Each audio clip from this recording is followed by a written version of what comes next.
Mesdames et messieurs, bonjour et bienvenue à votre émission Les lendemains du Conseil, au cours de laquelle nous ferons le résumé de la séance du Conseil du 3 décembre dernier. Pour faire ce résumé, M. le maire est avec nous. Alors, bonjour, Mme Veillette, vous allez bien? Très, très bien. C'est début décembre. Oui. Vos cadeaux de Noël sont faits? Non, pas du tout. OK. Mais la petite neige, là, puis la température qui est quand même clémente, là, oui. Ça donne le goût de magasiner. Là. Ah oui, et on a eu un bel aperçu en fin de semaine avec le marché public de Noël. Il y a eu du monde, hein? Oh, comme à chaque année. Oui. C'est hallucinant, mais tellement agréable. Donc, un ordre du jour assez important. On va résumer les principaux points en débutant avec Axélogie. Oui, bien, Axélogie, c'est en fait, c'est notre participation pour le 24 unités de logement social qu'on parle depuis déjà quelques années. C'est pour venir relancer le projet. On a trouvé un site. C'est pour dire qu'on va mettre de l'argent là-dedans. On fait un point de presse cette semaine pour en discuter, justement, pour donner plus d'informations. Mais c'est pour réitérer notre intérêt de donner au GRT, le groupe de ressources techniques, là, le mandat de faire les prochaines étapes de construction des plans et tout ça. Puis c'est eux aussi qui vont être les maîtres d'œuvre pour bâtir. On a sélectionné un terrain, on a une somme de près de 1,3 million municipal à investir. Puis, bon, le gouvernement provincial met 1,9 million. Alors, c'est un beau projet, c'est un projet qui va s'activer en 2019. 2019, parfait. Vous avez une entente aussi avec la municipalité de Saint-Félix. Oui, bien, Saint-Félix, c'est une municipalité qui est limitrophe d'Amos. Oui. Puis, entre autres, l'autre côté du pont couvert à Saint-Maurice, c'est le chemin Rivet. C'est une zone qui est plus difficile pour nous là, à l'entretenir. Alors, on fait une entente avec Saint-Félix pour qu'ils puissent s'occuper, entre autres, du chemin l'hiver et l'été. Mais là, on parle plus de l'hiver pour le cas présent. Il y a une petite hausse, là, mais on parle d'un montant de 1 502 $ du kilomètre là, pour venir faire l'entretien du... Parce que la municipalité déjà s'occupe d'une partie du chemin Rivet, fait qu'elle va aller jusqu'au pont, j'imagine. Donc, on va éviter de traverser le pont. Au lieu de ralentir, continue le niveleuse jusqu'au pont. Une belle collaboration. Parlons du lac Beauchamp, d'un contrat de gestion du camping. Du camping, ben oui, on est pas mal contents. On était en appel d'offres pour un plus grand nombre d'années. C'était sur le système informatique SEAO. Et c'est Jonction AMS, qui est M. Boucher, qui était déjà avec son équipe là, depuis quelques années. Qui s'occupait du camping depuis quelques années. Alors, c'est un montant de 244 500 pour les 3 premières années. C'est quand même un contrat qui est sur 5 ans, donc il y a 2 années d'options qui seront à renégocier, là, mais on est bien content là, que l'équipe qui est en place, qui fait déjà un bon boulot, là, ait encore le contrat. Parfait. Alors, félicitations, M. Boucher. On a un inspecteur municipal qui nous a quittés au cours des derniers mois. Alors, vous avez procédé à l'engagement d'un nouvel inspecteur? C'était une qui a quitté, et là, c'est un qui s'en vient. C'est M. Billy Blais. Alors, on espère qu'il se plaira là, dans ses fonctions.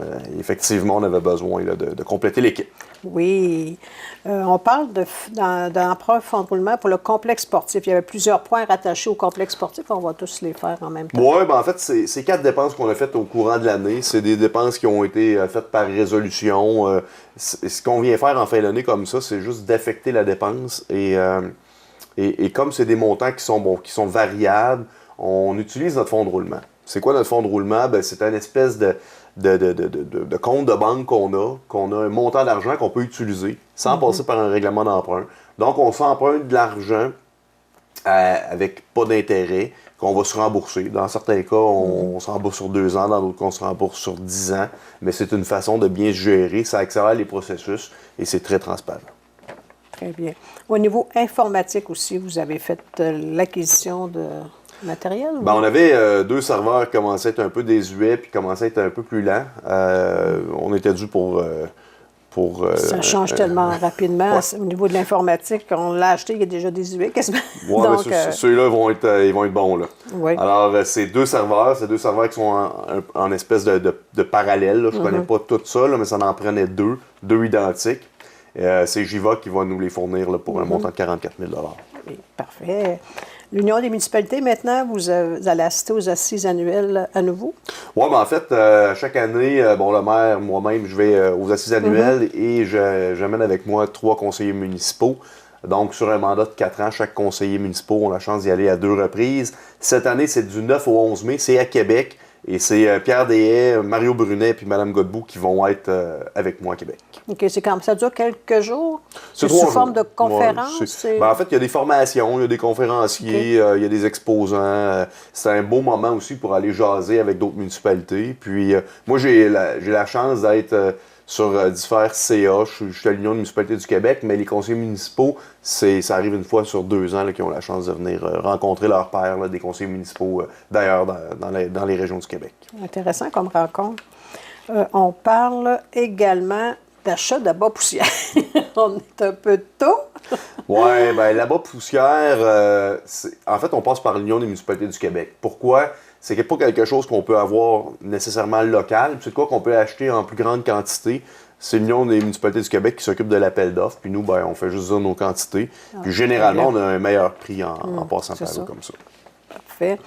Au niveau du ministère de la Forêt, de la Faune et des Parcs, vous avez procédé à un remplacement d'un ponceau? Oui, ben en fait, on ne l'a pas fait encore. On doit le faire. C'est un ponceau qui est sur le chemin Lemrise. C'est un espèce de petite rigole là, qui se rend jusqu'au lac Arthur. Dans le fond, ce qu'on demande, c'est pour pouvoir avoir l'autorisation de changer le ponceau, ça prend des autorisations du ministère. Et pour ça, ben, ça prend il y a un avant-projet, là, ça prend les calculs des débits, l'évaluation de la grosseur de la canalisation, puis tout ça.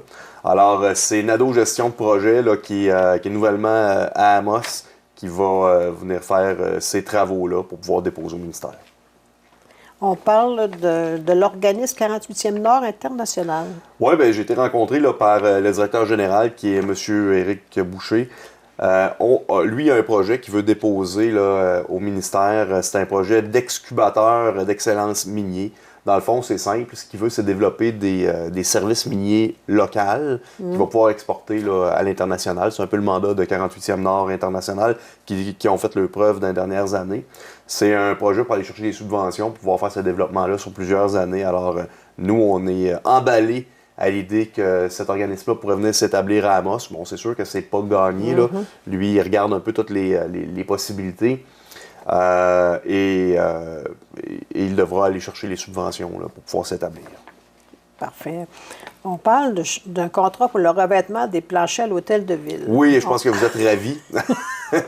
Après 25-30 ans, oui, on ne peut pas dire qu'on abuse. Ben, en fait, on met un petit peu d'argent là, à l'hôtel de ville à chaque année là, dans nos rénovations. Là. On a fait certains planchers de bureau là, dans la dernière année.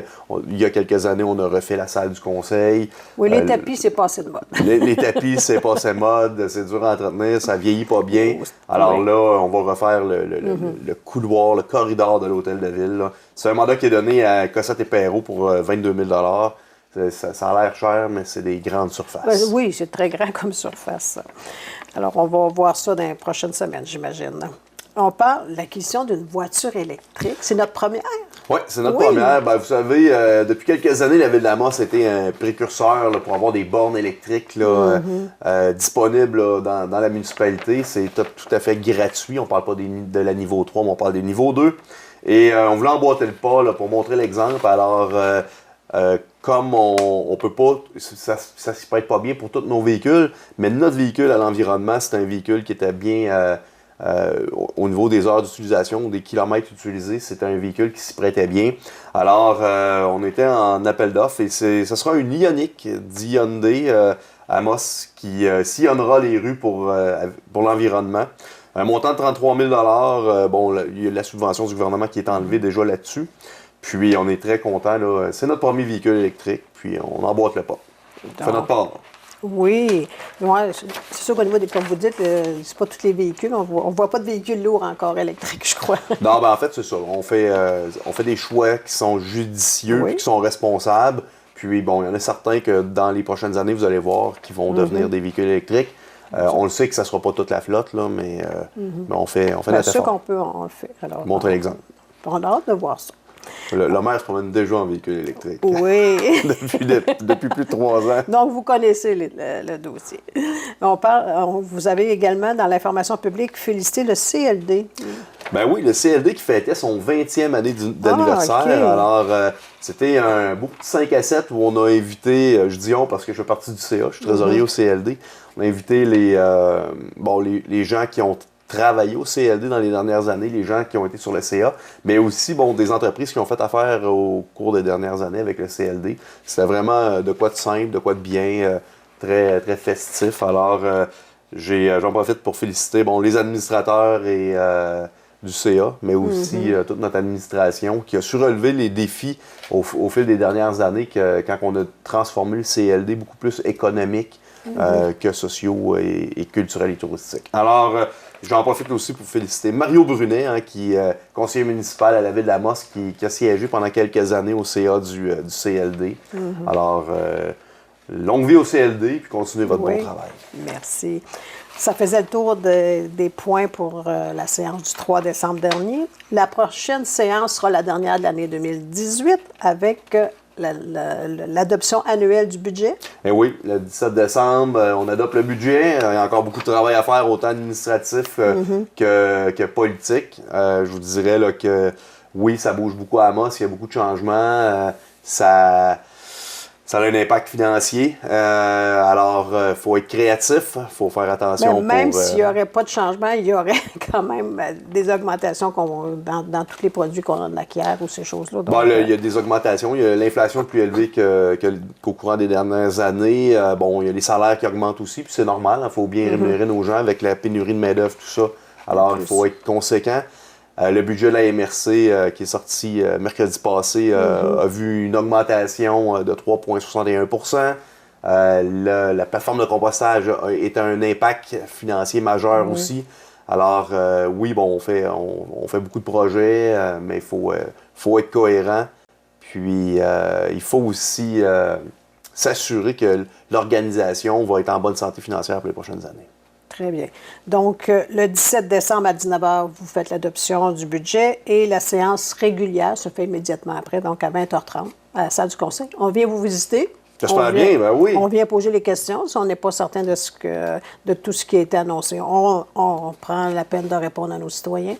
Oui, puis c'est le meilleur temps pour venir parler du budget, poser des questions, mais c'est aussi là qu'on va vous présenter nos projets d'avenir, le plan triennal des investissements pour les 3 prochaines années, les grands chantiers qui auront lieu à Amos.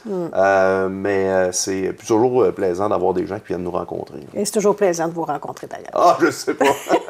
Merci, M. Dastou, pour ce beau résumé, ces points. Alors, on se donne rendez-vous le 17 décembre pour le budget et la dernière séance de l'année 2018. Soyez prudents puis achetez local pour le magasinage des fêtes. C'est fait. Merci beaucoup. Bonne fin de journée.